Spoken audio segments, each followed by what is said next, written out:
Okay. Hello, we are here at RightsCon with some of the greatest thought leaders in the digital space, including our next guest, Antonio Zappulla, who is the CEO at the Thomson Reuters Foundation. And in 2022, he was knighted. Let's start with that because that's I want fun. to start with that. That's amazing. I want to You were start with knighted that. as an officer of the Italian Republic for, quote, merit acquired in the fields of public service and social, philanthropic and humanitarian I don't believe it. activities under the It's true. OMRI order, the highest ranking honor of the Italian He's even Republic. I blushing. feel like I should bow. Should I we bow? always say that genuflect? the Brits get knighted with a sword. Yeah. I think the Italians get knighted with a pizza paddle. But it is true, it happened. There was no pizza paddle involved, but it was a really lovely And moment. why is the question? Why? Not why. I mean, not I mean, why why- as in why. So how as it in- works yeah. is like essentially your name gets flagged somehow in Rome, and I've been living out of Italy for 25 years.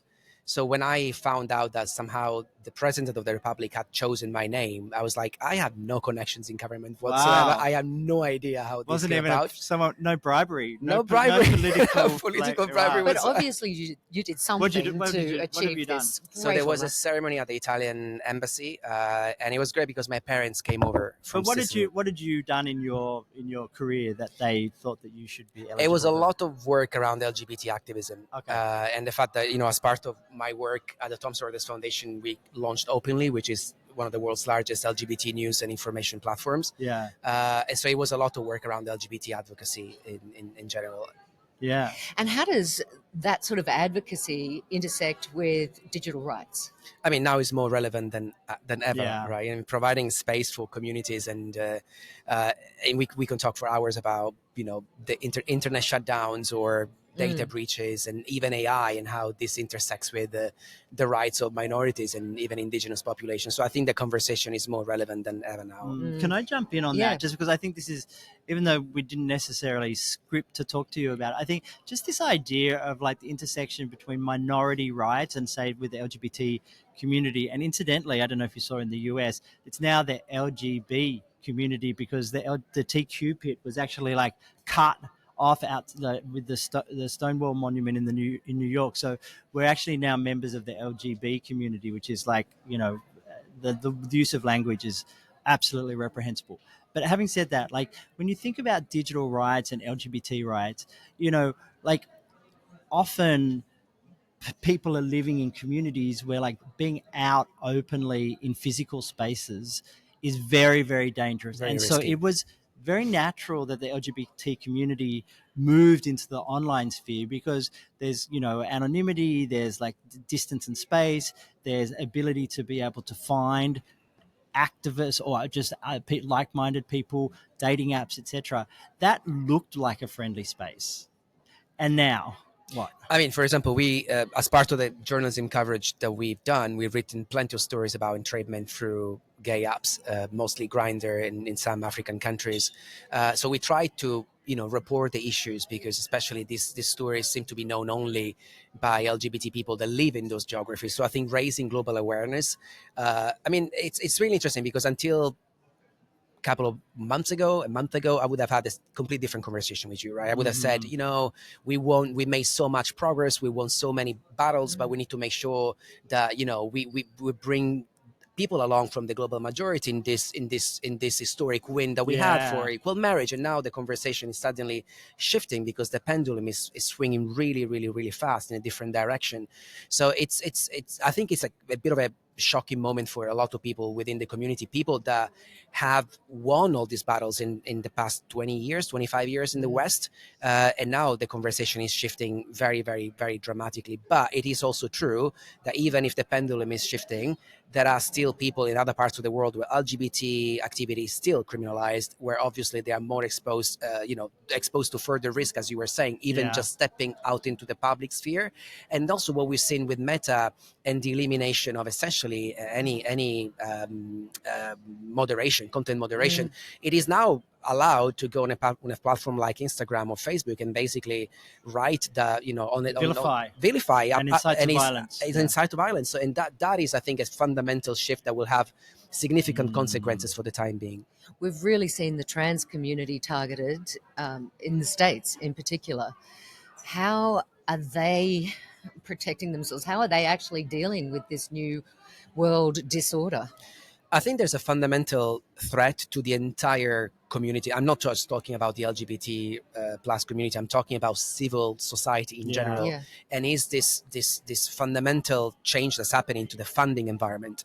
Right. You look up, OSF essentially has changed completely Open their Society strategy. Foundation, funded by You're Soros. talking about Wellsprings, which is Yeah. essentially shutting Shutting down. down. Yeah. So there's been a funding crunch that happened before the US election. And now, obviously, with the new administration, there's a complete review of any federal state funded grant that's been providing lifeline support to civil rights organizations all across the world, even including going HIV back to medicines. exactly going back to the LGBT community. So you have communities in Africa, and we've written stories about this, where suddenly you can't access antiretroviral drugs anymore because an executive order put under reviews all the money that USAID was getting out of the door, or State Department. So even if those grants will be reactivated, there's a review that will end in April. Essentially, you have an immediate crunch in civil society organizations, because some of them have to shut down because they can't burn cash for 4 months or 3 months. They need to put people out of the door, and also activities like, so you have civil society organizations that can no longer provide access to life-changing, life-saving medicines.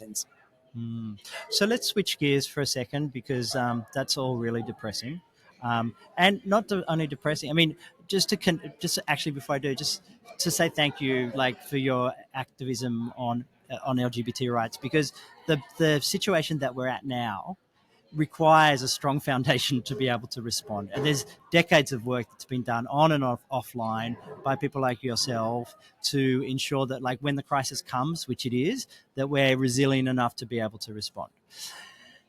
Artificial intelligence, like, from LGBT to AI, how do we, this sort of, again, this idea about the platforms, or this, like, centralized control of, like, data, of, like, algorithms, like, Stack. is there the stack? Tell us about, like, the work that you've been doing in this public space, like in the public sphere, and how do you create public digital infrastructure?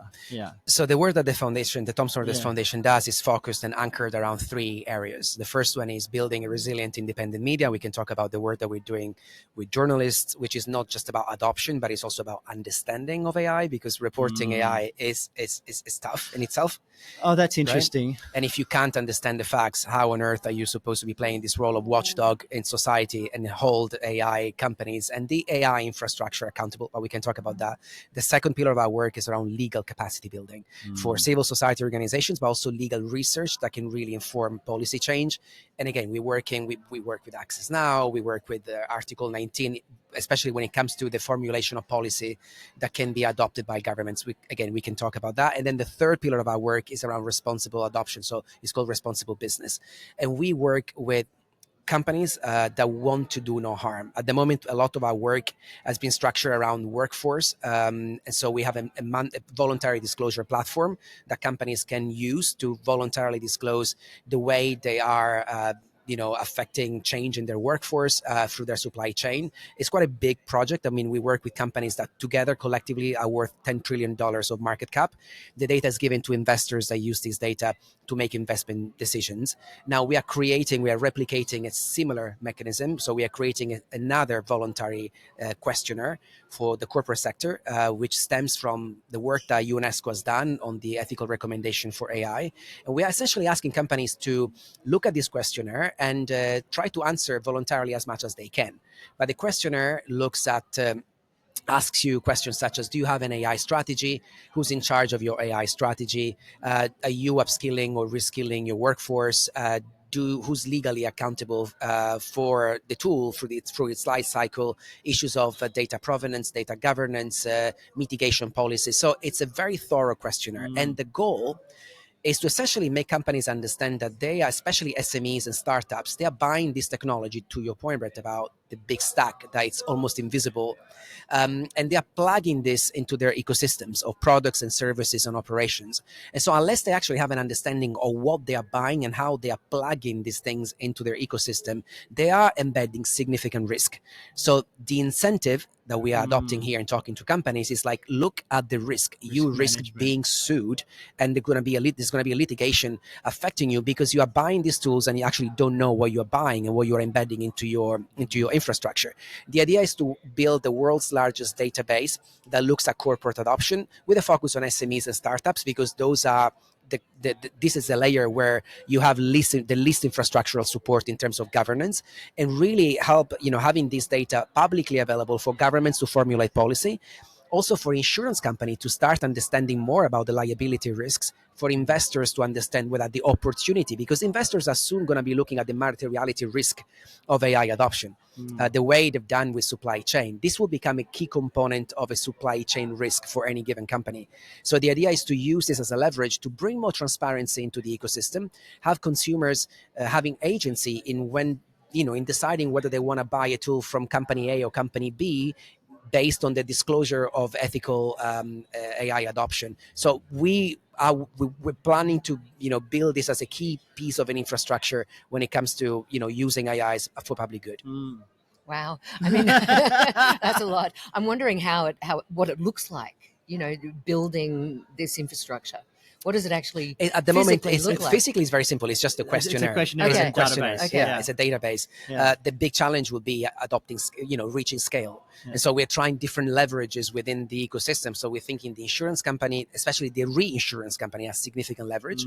They want to understand what kind of liabilities. It's all about risk management. It's all about risk management. But what about the risk management, like, of civil society? Like, thinking about the companies, great, and I understand that. But what's being talked about a lot here is like, how does civil society protect itself against the risk of AI, whether it be through corrupted databases, or databases that are inherently discriminatory, all the way through to like language, for instance, so that like AI actually isn't delivered just in English.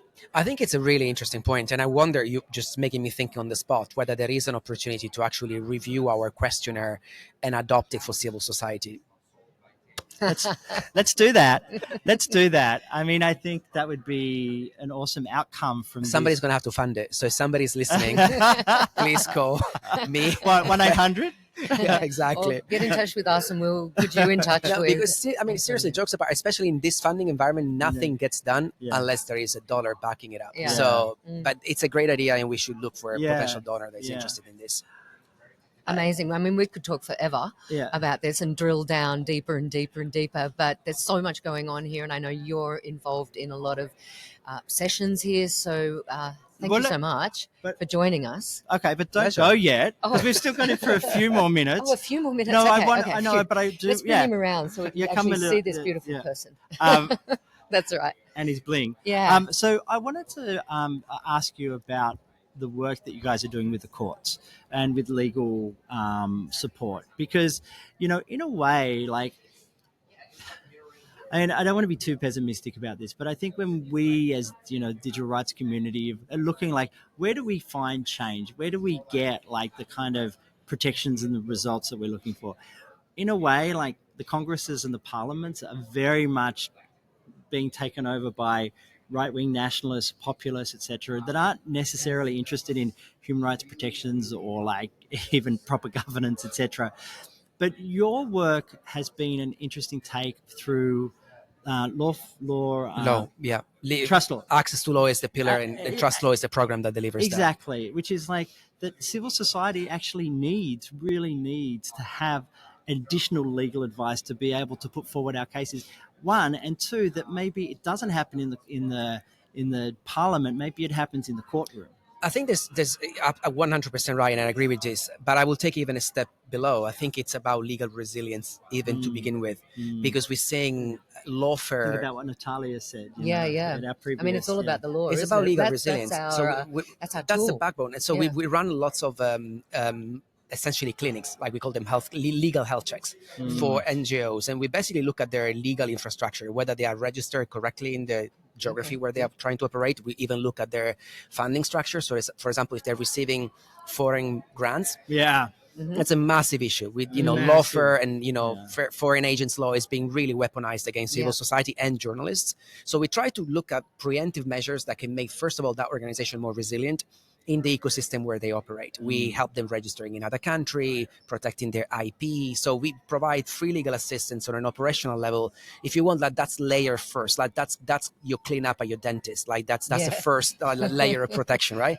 Then that's a checkup. Then we start repairing. So then we start, working with NGOs and looking at their advocacy goals, and then providing them with legal research that oftentimes is cross-jurisdictional. So it looks at multiple jurisdictions, takes an issue and looks at best practice in multiple geographies.